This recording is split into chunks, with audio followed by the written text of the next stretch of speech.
outside of Orlando. Congressman Franklin, can you hear me? I don't have any sound from you. You got to turn your microphone on if you can hear me. Hit the button. There you are. Got it? Okay, I got you now. Okay. Yep, I got you. Sounds fine. Let me just move it up there. How are you today? I'm good. Let me get this thing situated right. Yeah, please take your time. Do whatever you need to do. So you guys got a busy day or week coming up with March 14th happening. I was just talking to everybody who's here this afternoon, and we may have to, and of course you would understand, I'm waiting. President Trump's supposed to come out and talk about executive orders and the deal with Zelensky. So I'm going to get right to the point with you. In the last hour or so, and I'm sorry, I had a bunch of questions already, but some things have come up. In the last hour or so, we've seen not one, but two district judges decide that they're going to usurp the power of the presidency and dictate and mandate to President Trump what he should be doing. The first one was Judge Ali, who says that, I don't know if you've even seen this, but he didn't want to relitigate the TRO. He wanted to actually talk about enforcement, wants to name names, and he wants to force President Trump and the administration to pay the money to the foreign NGOs by midnight tomorrow. And now we just had another judge who is invalidating the immigration and says he has to let refugees in. So my question to you as a member of Congress and everything that's going on, what is the next step? Because how are they going to enforce these, and what would you guys be doing in Congress to make sure that they're not just usurping the power of the presidency and taking over? Because in essence, they're considering themselves president. Well, clearly they are, and that's why everybody needs to understand how critical these judicial appointments are. You know, that's probably of all the things the president does with the most lasting impact, it's these choices that he makes to fill these judicial roles. It's so critical. So, you know, executive orders are the fastest thing to take some action with a stroke of a pen. He can make things happen. The next key is for us as Congress to try to codify these things into law. But for the long-term impact, the long-term ramifications, it's these judge positions. So what Judge Ali said was that the Trump administration ignored the first TRO, and now he wants to move into enforcement, which basically they're at that fork in the road, and they're playing a game of chicken. What happens next if President Trump and Marco Rubio do not adhere to what that judge says? What's going to happen? It goes to the courts, and they're going to try to shut it down. And I guess we just appeal up the line and get the Supreme Court to make a decision. But thankfully, again, that's where having a conservative-leaning court finally is going to help us out. Now, can they send or try to send U.S. Marshals in to take somebody out and hold them in contempt? That I don't know. Okay, so now the next thing, all this stuff that's going on with Doge and the subcommittee, and you guys have got to get to a budget by March 14th. Where do you see that going? Well, we got a number of different steps going on. One is, you know, we're still operating under a continuing resolution from October 1st that expires in the middle of March. So we've got to get our appropriations done for fiscal year 25 or do a continuing resolution out through the rest of the year. That's one whole can of issues. And then the other is the reconciliation process that's really going to make good on President Trump's promises. All the things that he promised on the campaign trail that America bought into, that overwhelmingly elected him, those have to happen through reconciliation. And that starts with getting a budget resolution done today. Hopefully we're going to have a vote later this evening. There's a lot of dissension even among our ranks on the Republican side as to what that should look like. We have some who feel that it's not strong enough in its spending cuts. Others in more moderate districts don't want to see those levels of cuts. But, you know, with our razor thin margin and the Democrats promising they're not going to assist at all, we've got to literally have, I think we can afford to lose one vote total on the Republican side. But we can't even start to do the deliberations on this reconciliation unless we do this budget budget resolution first. So we have to get that passed so we can get this ball in motion. Now, what's the likelihood of something passing Well, let me back up. What would happen on March 14th? We keep hearing about government's going to shut down. What does a government shutdown entail? Well, it's a lot of aspects across the government will shut down, including a lot of folks not getting paid. For me, as a former military guy, one of my greatest concerns is our troops don't get paid. There are a lot of essential functions that will continue. It definitely looks better under a Republican administration than a Democrat one, because the agencies have some latitude to decide exactly what gets closed down. But the reality is things shut down and the government doesn't reopen again until we get 60 votes in the Senate to reopen it. And the challenge we face with that is we've only got 53, if you call it 53, usually 51 reliable votes, but we don't have anywhere near the 60 without reopening on Democrat terms. And that's going to be the danger if we do a shutdown, is we're going to end up swallowing a lot of stuff we don't want in order to get it reopened again. And obviously at some point we got to reopen the government. So the reconciliation, you don't need 60? No, and that's the beauty of reconciliation, and it has to fit those very specific guidelines. It's mandatory spending, has to follow all these procedures under what they call the Byrd Rule. But as long as it does that, and the parliamentarian says grace over it and is in agreement with what we're trying to do, it only takes the 51 votes. So and that's how. Go ahead. I'm sorry. That's how Biden was able to jam so much through early in his term, was using reconciliation. So that's where it's incumbent upon us. We've got to make it work as Republicans, because this is our big chance to reform government. So I was watching earlier, and I showed everybody a clip of Hakeem Jeffries, and they always claim that you're going to take money from babies and grandmas, and it's the same old thing every single time they do this. The cuts that are being put on the table, I believe it's like 1.5 trillion. Where are those cuts happening? Well, they're happening across all the different agencies. We found there is so much waste, fraud, and abuse across all the different agencies of the government that, in my view, our $200 billion a year, taken out over 10 years, a couple of $1 trillion of cuts, should be very easy to find. And I know there are people who squeal about that, but there is so much waste and inefficiency. Elon Musk and the Doge Group have already pointed to a lot of those. We're aware of them.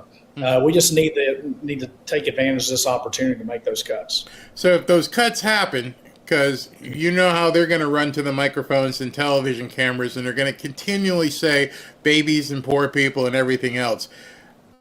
Can you say to people watching, it's not Medicaid, it's not Social Security, it's not SNAP benefits, all that stuff will be taken care of in its current form? Yeah, it will be the waste that's in the system. We don't have to get into the benefits. We found, for example, there's stories, and I haven't seen that firsthand, but it will be coming out, that we have $50 billion, or actually $2 billion a week, over $100 billion a year in Social Security payments that are going out to people that don't have Social Security numbers. Right. Who are those people? All the folks I know that are on Social Security have Social Security numbers. So, there's that. There's just a staggering amount of fraud in the system, and this is what we're going to expose. But the first step is to do this budget motion that we've got this evening, and once we get that passed, we can start the hard process of the negotiations to make it happen. What time is that? Will it come to the floor today? Well, we're hoping to have a vote at 6 o'clock this wow. evening. We've already passed the rule for it, but there's talk. They're still whipping the votes to make sure we've got them all. Candidly, I think we've been talking about this for far too long. We got people who threaten they're going to vote against it. I say it's put up or shut up time. Yeah. It's time to get us on the clock and let somebody have a no by their name up on the big board. Yeah. And we'll see how long it takes before they get a call from 1600 Pennsylvania Avenue to start telling them they need to get in line. I'm looking at my monitor right now, and Hakeem Jeffries are out in front of the Capitol. Probably not too far from where you're sitting. You probably look out the window, and the big sign on his podium goes, "Save Medicaid," because that's all they keep saying. Why don't the Republicans have a strong messenger who can get out there and say, "Listen, they're lying to you. That's not what's on the table." What in order to fight fire with fire, is there somebody who can, or who is even willing to get out there and let people know they're lying to you? Literally call them out. Well, we do, and it's through platforms like yours that we get the message out to people that want to hear the truth. The challenge we have is the mainstream media is absolutely aligned against us. They look Right. for the lies, they perpetuate them. I mean, gosh, just the lady running Face the Nation the other day, CBS, she got called out specifically with Marco Rubio for lying. Right. And what we need is people like the Secretary of State to be bold enough to call her a liar to her face right there on the spot and say, we're not going to allow you to get away with these lies any longer. So there are 218 Republicans, correct? So is it the same 51% as it is in the Senate? So you only need 216 or 17 to actually get it passed tonight? Yeah, we're not at full strength. I'm not sure exactly what the number is, and that assumes too that every Democrat is here as well. Okay. That's the challenge is everybody has to show up. But assuming all players are here with the current numbers, we can only afford to lose one person, and we've had at least two who have said their firm no's on it. And if that happens, then it's just going to be playing right into the Democrats' hands. And are you at liberty to say who those two people are? Well, it's out in the press. There are a couple of folks who've been pretty adamant that they were a no. One of those is Thomas Massey of Kentucky. Really? And from his perspective, this isn't going far enough. It doesn't cut enough. I agree. I would love to see us cutting a lot more, Right. but I want to make sure we're not left holding an empty bag and get nothing done. Because if we don't get this thing passed, we get nothing. And another who has said that she would be opposed to it is Victoria Sparks, both feeling that there's not strong enough cuts. But the problem we're going to run into is the House, whatever we end up with, so we're going to pass, hopefully in time, our House budget. The Senate's going to pass their version, and then we have to reconcile the two of those. The House is a much more conservative bunch than the Senate. Mm-hmm. So if we default on our responsibilities on the House side, we're going to get jammed by the Senate. And what ends up coming down the line is not going to look nearly as conservative as what we would do. And then we're stuck having to take something we don't like, or we get nothing. Now, doesn't Thomas Massey know that? I mean, it seems pretty simple what you're saying. Is it a protest per se, and at the end he'll come through? Because everything you just said makes complete common sense. Hey, listen, if we don't do this, and if we go ahead and get this thing closed on March 14th, now we need to go from just a simple majority to a 60%, 60 vote, or 60% rather. Doesn't he know that? It's basically do or die at this point. Get what you can, and then work elsewhere. Why? It just doesn't make sense to me, and doesn't make sense to a lot of people why you would even risk that. It's like going all in on it with a pair of twos. Well, I can't confess to know exactly what all runs in Thomas's mind, but I will say, to his credit, mm-hmm. He holds the line. He is extremely staunch in his views and I do share this view that the greatest threat to our nation is our debt. But where he and I probably differ is I do think that at the end of the day, I'll fight every day for the absolute most conservative thing we can get passed into law. Mm-hmm. But we got to win. We got to take a win. Even if it's, I'd rather have a blowout victory. I'll take a 1-point victory over a loss all day, but then I can come back and win again tomorrow. Right. You look, a Super Bowl winning team at the end of the season doesn't win every week for 16 weeks in a blowout. You win a lot of games by a last second field goal, but you put yourself in a position to win the prize. And that's what we've got to do. We've got to put ourselves in a position to win. We didn't get in these problems overnight. This has really been something that's been building over the last 50 years. It's really been since, mid 60s. This has been going on. So it's going to take time to turn the aircraft carrier here, and we got to start with the first step. You being from Florida as I am, that perfect season only happened here in Florida. That's right. In 1972 with the Miami Dolphins. So with everything that Doge is doing, I understand that more people today, 1,400 more people got fired from the VA, and the good news is that over 1 million government employees actually responded to the email, despite so many people complaining about having to fill out a simple 5 steps. Hey, what did you do last week? Where everybody in America who works a job understands you're accountable to somebody for what you do, whether good or bad. It didn't say tell me something good. Tell me what you did. Hey, listen, I tried this and it messed up. Why is there such an aversion for people actually having accountability with their employer? Well, because the government's not accustomed to having that level of accountability. But I'll say, touching on what you mentioned before with the VA, I met with the incoming VA secretary just today, and he assured me that the types of cuts that they're making are not going to affect patient care. Our veterans will continue to get the quality of care they've gotten, and even better, because that's another system. A lot of people don't know the VA is second only to the Department of Defense in size as far as the government bureaucracy, and he's got a tremendous amount of just bureaucratic waste and fat in there that he's trying to sift through. And I think it's a great change at the helm. Well, it's 4:30. I don't want to hold you too much because I know you've got to get down there and get into the fight down there. But I have another question for you. It's a little off of politics. You flew fighter jets. Is that what your experience is? Is that what you flew, or you're a commercial pilot? No, I flew the Navy. I was always flying off of carriers, so I flew carrier jets all through the 80s and 90s and early 2000s.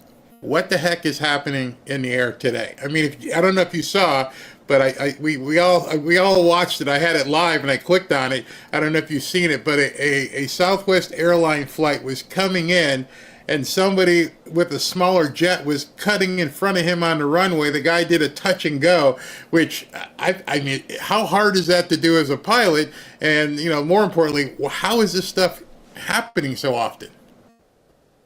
Well, I did see that. That was a near runway collision there. I forget, it was Chicago Midway, I believe, a Southwest jet. We have been blessed with an incredibly strong safety record here in America over the last 20 years or so, to the point that people forget that flying, just like driving an automobile, is not a perfect thing. But once we have a situation like we had here at DCA a few weeks ago with that midair, there's a lot of scrutiny being placed on aviation. Sadly, there are mishaps out in the aviation world all the time that don't involve our commercial airliners. Last week, just the midair collision out somewhere out in the Southwest, I believe. Those types of accidents do happen over the course of the year. But now it's to a point where if anything happens on any flight anywhere in the world, everyone's looking at a broken down system. That said, the skies continue to get busier. There's more air traffic.